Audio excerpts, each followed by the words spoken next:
धाकड़ खबर, बेखौफसमा बेबाक अंदाज।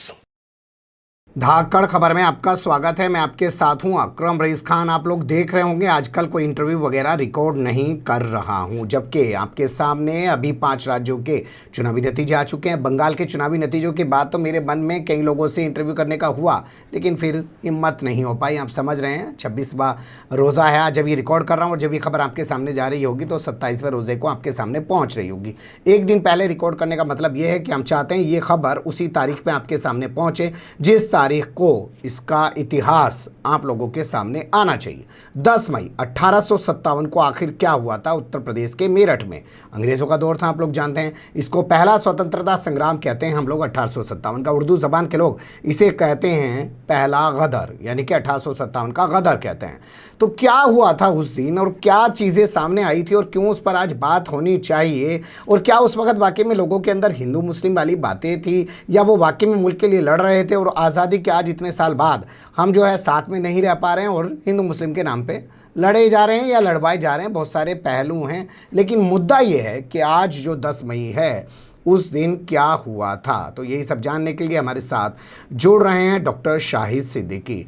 चौधरी चरण सिंह यूनिवर्सिटी है मेरठ के अंदर, आप लोग जानते हैं, उसके लेक्चरर रह चुके हैं पहले वो, और वर्तमान समय में ऑल इंडिया उर्दू तालीमी घर के वो रजिस्ट्रार हैं, और उनकी बहुत सारी किताबें सामने आ चुकी हैं। गद्दारों की कारस्तानी और भी कई सारी किताबें हैं उनकी, आप पढ़ेंगे तो बहुत सारे ऐसी चीज़ें आपको मिलेंगी कि जो और इतिहासकार हैं, हिस्टोरियन हैं, वो उन चीज़ों को समेट नहीं पाते हैं। सभी समझते हैं आजकल एक धर्म विशेष का चश्मा लगा के चीज़ों को देखने की आदत सबको हो गई है। खैर, छोड़ देते हैं उन सबको। पहले बहुत शुक्रिया डॉक्टर साहब आपका वक्त देने के लिए। बहुत बहुत शुक्रिया। मेरा पहला सवाल, अगर मैं ये कहूं सर कि 10 मई 1857 को अगर आपकी ज़बान में आसान अल्फाज में हम याद कर सके तो कैसे याद कर सकते हैं?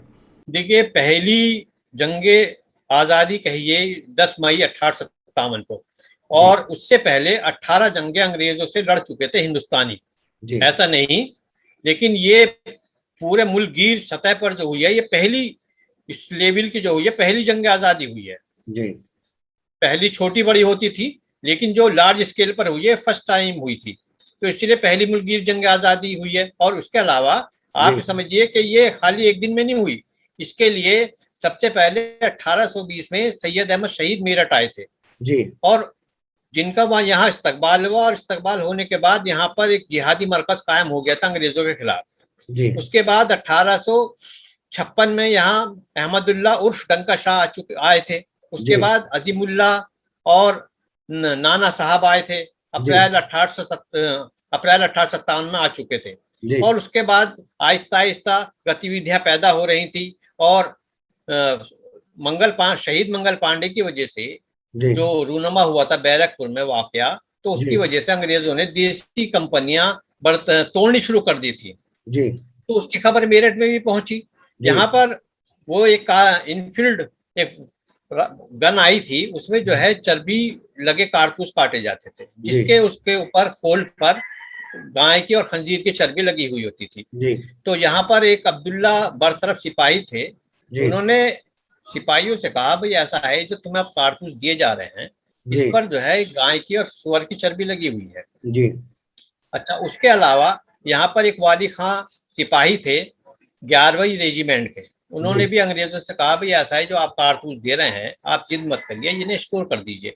लेकिन उनकी कान पे जू नहीं रहेगी, क्योंकि वो रऊनत से भरे थे, तकब्बुर था उन्हें कि जो हमने कह दिया वो ठीक है। उसके अलावा यहाँ पर जो है 23 अप्रैल 1857 को पीर अली और कुदरत अली ने मैस में एक मीटिंग की क़यादत की, और उस पर मुसलमान सिपाहियों को कुरान मजीद पर और हिंदू सिपाहियों को गंगा जल पर शपथ दिलाई, कसम ओथ हलफ दिलाया कि आप जो है कारतूस नहीं छुएंगे।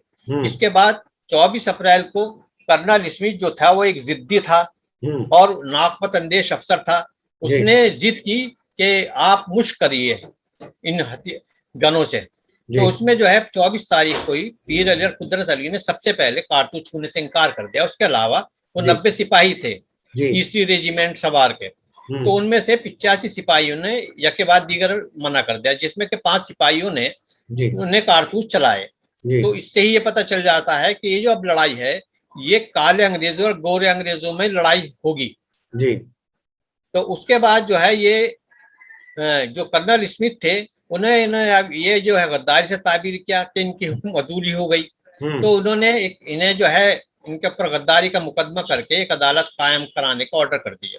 और 6 मई को उस अदालत का काम शुरू हुआ। 8 तारीख को फैसले लिखा गया। 9 तारीख को 85 सिपाही का कोर्ट मार्शल हुआ।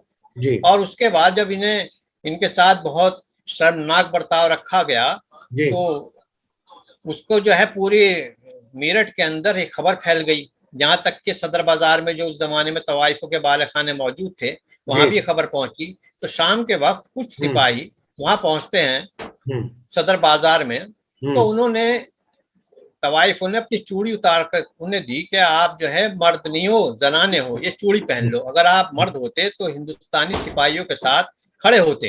अब ये इतना सुनते उनका जमीर जाग गया और उन्होंने जो है ये वापस आए। और वापस होने के बाद वो मीटिंग की कि इन सिपाहियों को कैसे छुड़ाया जाए। अच्छा, अगले रोज जो था 10 मई को संडे था, तो गर्मी शदीद थी। तो अंग्रेज अफसरान जो थे उन्होंने सेंट जॉन्स चर्च जो था, उन्होंने कहा हम शाम को जाएंगे। अच्छा, इतवार के रोज जो है ज्यादातर मुलाजमीन जो है वो छुट्टी पर थे अंग्रेजों के, हिंदुस्तानी। इसके अलावा 9 तारीख को ही जिहादी मरकज ने जगह जगह पोस्टर लगा दिए थे शहर के अंदर कि शर्मनाक सिपाहियों के साथ जो बर्ताव किया गया है उसका बदला हमें लेना है। उसके बाद 10 तारीख की सुबह में जो कुछ सिपाही थे, सदर बाजार में चहल पहल हो रही थी। लेकिन अफवाहों का बाजार इतना गर्म हो गया, कुछ लोगों ने कहा कि भाई ऐसा है कि सिपाही से हथियार छीनने आएंगे, कुछ और जो है बरतरफ करेंगे। तो इतनी जितने मुंह उतनी बातें हुई। और आप समझिए शाम 5:30 बजे तक माहौल इतना खराब हो गया कि जो सिपाही थे उन्होंने भी कमर कस ली कि अब अंग्रेजी सिपाही इनसे बदला लेना है, और वो वापस बैरकों में चले गए हथियार लेने के लिए। अच्छा, उस जमाने में 2200 अंग्रेज अफसरान और सिपाही मेरठ में मौजूद थे। लेकिन कोई नहीं आया, सिर्फ एक कर्नल फिनिश आगे आए और उन्होंने उन सिपाहियों को जो बगावत को उतारू थे उनने समझाने की कोशिश की। लेकिन वो आप समझिए कि वो उनका इतना जबरदस्त इनकलाब उनके अंदर पैदा हो गया था कि वो सुनने को तैयार नहीं थे। तो वो जिस टाइम वो वहां पहुंचे, उन्होंने एक एक सिपाही को समझाया कि नहीं भाई ये जो कारतूस हैं ऐसा नहीं है, इस पे कोई चर्बी नहीं लगी हुई है, पुराने कारतूस हैं, आप मान जाइए। लेकिन वो माने नहीं। और आप ये समझिए कि वहां जो थे शेख अब्दुल तो वहां जो है उस जमाने में दो अमीरुल्लाह, शेख अमीरुल्लाह थे और कादिर बख्श। उन्होंने इनसे कहा कि आप जो है सिपाहियों से कि आप गोली चलाए, फायर करिए। तो एक परसी सिंह थे हवलदार, उन्होंने भी ये कहा कि आप लौट जाइए कर्नल फिनिश से, लेकिन उन्हें लौटे और उनके गोली चली गई। मेरठ में 10 मई को जो पहला अंग्रेज सबसे पहला इनकलाबी सिपाहियों के हाथों मारा गया है वो कर्नल फिनिश थे। उसके बाद दीगरे 50 अंग्रेज 1857 10 मई की भेंट चढ़ गए थे मेरठ। ठीक है, मैं इस कहानी को आगे और समझना चाहूंगा, इस इतिहास को आगे और समझना चाहूंगा, बारीकी से आना चाहूंगा। लेकिन आपके अभी तक बात सुनने के बाद मेरे जहन में जो एक सवाल पैदा हुआ ये कि मेरठ सेंटर क्यों बना हुआ था? तमाम लोग जा रहे थे, आपने जिक्र किया 1820 से तमाम सिलसिला शुरू हुआ था। मेरठ सेंटर क्यों बना हुआ था, ये कुछ आपने अपने अध्ययन में पाया हो? जी, मेरठ जो है 1806 में अंग्रेजों ने पहली यहाँ पर रेजिमेंट कायम कर ली थी और हिंदुस्तान की सबसे मजबूत छावनियां मेरठ ही थी। यहाँ पर 3 कैवेलरी और 11 और 20वीं रेजिमेंट हिंदुस्तानी थी। इसके अलावा ब्रिटिश गोरी पलटन का एक ब्रिगेड मौजूद था। तो पूरे हिंदुस्तान में मेरठ एक ऐसी छावनी थी जहां कोई शक शुबा नहीं था ईस्ट इंडिया कंपनी को कि ये हमारे खिलाफ लड़ाई लड़ेंगे। और फिर दिल्ली के करीब था मेरठ, क्योंकि उस जमाने में जो था शाहदरा जो है, शाहदरा मेरठ तक था। तो अगर वो मेरठ पे कब्जा कर लेंगे तो जाहिर सी बात है दिल्ली उसके लिए आसानी रहेगी। तो इसीलिए वो मेरठ ही मरकज बनाया उन लोगों ने। तो क्या इसी वजह से, क्योंकि अंग्रेजों ने भी मेरठ को एक तरीके से दिल्ली के करीब होने की वजह से सेंटर बना दिया था और इसलिए क्रांतिकारी जो थे वो तमाम जगह से मेरठ जा जाके आप बता रहे हैं कि 1820 से जिहादी सेंटर वहां पे शुरू हो चुका था। तो ये सिलसिला इसी वजह से मेरठ को सेंटर बनाने का हुआ क्रांतिकारियों की तरफ से भी? जी जी जी जी जी, इसीलिए हुआ। और वो बाकायदा 10 मई तक आते रहे साधु संतों की शक्लों में, और उनके जो वो थे ठिकाना उन्होंने शुरू पर बनाया, और शाबिर साहब की दरगाह पे रहे, कुछ अब्बू खां के मकबरे पे रहे, और बराबर उनका आप ये समझिए कि थे तो साधु संतों की शक्ल में, लेकिन थे इनकलाबी जो हिंदुस्तान के सरजमीन पर अंग्रेजी साए से भी नफरत करते थे जी। और आप ये समझिए कि उसकी वजह से तमाम इनकलाबी जो सिपाहियों में पैदा हुई है इनकलाबी, वो उन्हीं की देन है। और उसके अलावा जिस टाइम 5:30 बजे के बाद जब वहां कैंट में हंगामा हो चुका था, तो उसमें से कुछ सिपाही विक्टोरिया पार्क की जेल पर पहुंचे और उन 85 सिपाहियों को उन्होंने छुटाया। छुड़ाने के बाद शाबिर साहब की दरगाह पर उन सिपाहियों को लाए, वहां पर लोहारों को बुलाया गया और उनकी बेड़ियां कटवाई गई। उसके बाद 15वां रोजा था उस दिन, तो वहां रोजा इफ्तार करने के बाद फिर वो दिल्ली की तरफ चले गए। ठीक है, यानी कि 50 अंग्रेज सिपाहियों को कत्ल करने के बाद विक्टोरिया पार्क में जो जेल बनी हुई थी वहां से 85 अपने साथियों को आजाद कराया और उसके बाद फिर वो दिल्ली की ओर रवाना हो गए। इसके बाद मेरठ में और क्या घटा है उस दिन? अच्छा, उसके बाद वहां से रुड़की से इन्होंने फौज भेजी जी, अमन अमान कायम रखने के लिए, लेकिन उनमें से भी कुछ लोग दिल्ली चले गए। अच्छा, इसके अलावा 11 तारीख को फिर धरपकड़ शुरू हुई। उसमें नौचंदी मैदान में 22 शोहदाओं को, 22 इनकलाबियों को शहीद फांसी की सजा दी गई, जिसमें सैयद आलिम अली और सैयद शब्बीर अली भी शामिल थे उन 22 इनकलाबियों में। और आप समझिए कि जब वो चले गए उसके बाद वो जो यहाँ उस कदर हालात खराब नहीं हुए और अंग्रेजों ने जो है अमन अमान कायम हो गया था 11 मई के बाद। मतलब ये लोग दिल्ली की तरफ कूच कर गए और अंग्रेजों ने 22 लोगों को फांसी पे चढ़ा के मेरठ के अंदर अमन अमान कायम कर दिया। ये पूरी लड़ाई जब 1857 की 10 मई की अगर हम नजर डालते हैं, आपके हिसाब से मैं समझना चाह रहा हूँ, हिंदू मुस्लिम एकता के साथ लड़ी गई थी? बिल्कुल। असल में अगर आप ये देखिए कि जो सबसे बड़ी रूह है वो हिंदू मुस्लिम रूह है 1857 में। वहां पर मजहब की कोई बात ही नहीं थी। वो जो 85 सिपाही थे उनमें 49 सिपाही मुसलमान थे और 36 गैर मुस्लिम थे, लेकिन उनमें किसी तरह का भाई कोई तफरीक नहीं थी, बिल्कुल भाई भाई के मामले थे। और आप समझिए कि अगर हमारे मुल्क को आगे बढ़ाना है तो वही रूह हमें पैदा करनी पड़ेगी दोबारा से। क्या आपको लगता है कि आज इन चीजों पे काम किया जाता है, इन चीजों पे बात होती है, टीवी चैनल्स हो, अखबार हो, 1857 की उस क्रांति के बारे में लिखते हैं, लोगोग को बताते हैं और उस नजरिए से बताते हैं ताकि लोगों में प्यार मोहब्बत भाईचारा कायम हो, बताया जाता है? देखिए रईस भाई, बात ये है कि जब एक बार यहाँ मेरठ यूनिवर्सिटी में एक प्रोग्राम हुआ था जी, तो उसमें मुझे भी बुलाया गया था पर्चा प्रेजेंटेशन करने के लिए।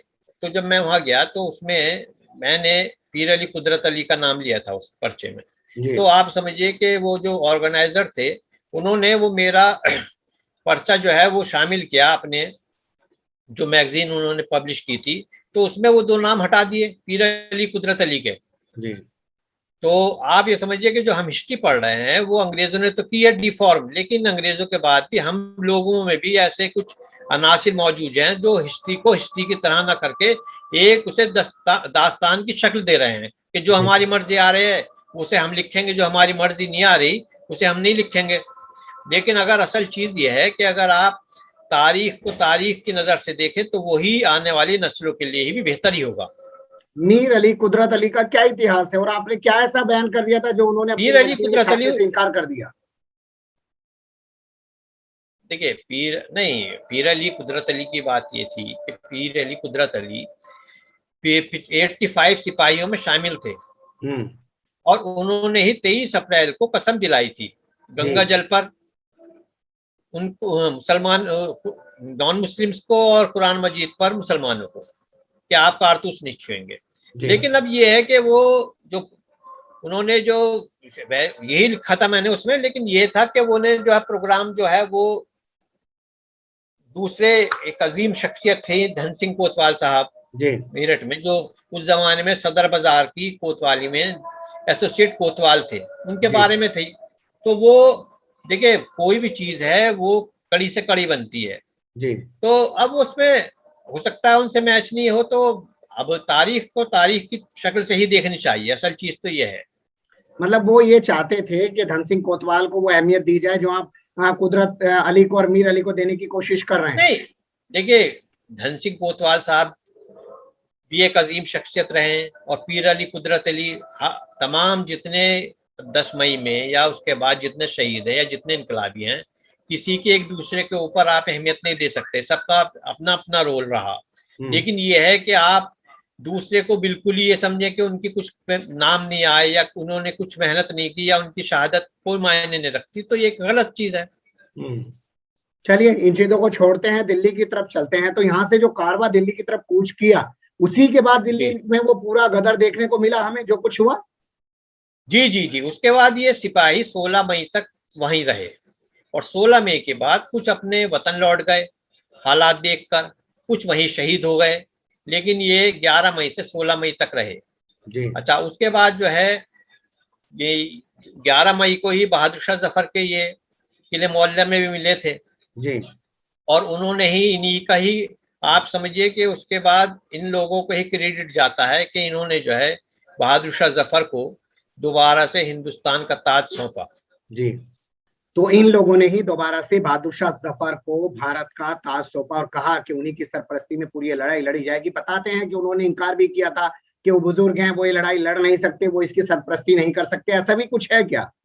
नहीं, देखिए उनकी एज जो थी उस जमाने में 85 ईयर्स ओल्ड थे वो। और दूसरा ये कि वो खुद एक पेंशन ख्वार थे जी। तो वो ये कह रहे थे मेरे पास कोई रियासत नहीं है, कुछ मैं आपको नहीं दे सकता, मैं इतना करा सकता हूँ, आपसे अंग्रेजों से सुलहनामा करा सकता हूँ। लेकिन ये लोग इनकलाबी इस कदर बजिद थे कि इन्होंने उनकी बात को खातिर में नहीं लाए और ये कह दिया कि अगर आप नहीं करेंगे तो हम आपके साथ भी बुरा सलूक करेंगे जी। तो उन्हें ना चाहते हुए भी आप समझिए कि उनकी बात तस्लीम करनी पड़ी। लेकिन जब उन्होंने बहादुर शाह जफर ने तस्लीम कर ली तो लेकिन उसके बाद फिर उन्होंने वापस लौट कर नहीं देखा जी। फिर उन्होंने पूरी कमान संभाली और उससे आगे की दास्तान तो बहुत सारे लोग जानते ही हैं। लेकिन आज 10 मई था और 10 मई का दिन बनता था मेरठ के लिए, तो मेरठ के कुछ इतिहास पर हमने रोशनी डालने की कोशिश की। लेकिन हर चीज को आज फिर मैंने जैसे बताया कि हिंदू मुस्लिम के चश्मे से देखा जा रहा है। मैं आखिर में फिर आपसे सवाल करना चाहता हूँ, क्या 1857 के स्वतंत्रता संग्राम पर हमारे दूरदर्शन पर हमारे जितने तमाम न्यूज चैनल्स हैं, अखबार हैं, कोई खास प्रोग्राम नहीं चलने चाहिए उस दौरान जितना वो पूरा टाइम गुजरा है उसके लिए? असल में हुआ ये है कि 10 मई 1857 को शहीद मंगल पांडे से मंसूब कर दिया गया जी। और शहीद मंगल पांडे का वाकया जो था वो बैरकपुर से था, मेरठ से कोई ताल्लुक नहीं था जी। लेकिन उन्होंने डिफॉर्म करते हुए अंग्रेजों ने भी और उसके बाद कुछ हिस्टोरियन ने उसे मेरठ से ऐसा मंसूब कर दिया कि आप समझिए कि बड़े बड़े दिग्गज और बड़ी बड़ी मैंने जो उन लोगों की किताबें देखी उसमें मेरठ से जोड़ दिया उन्होंने।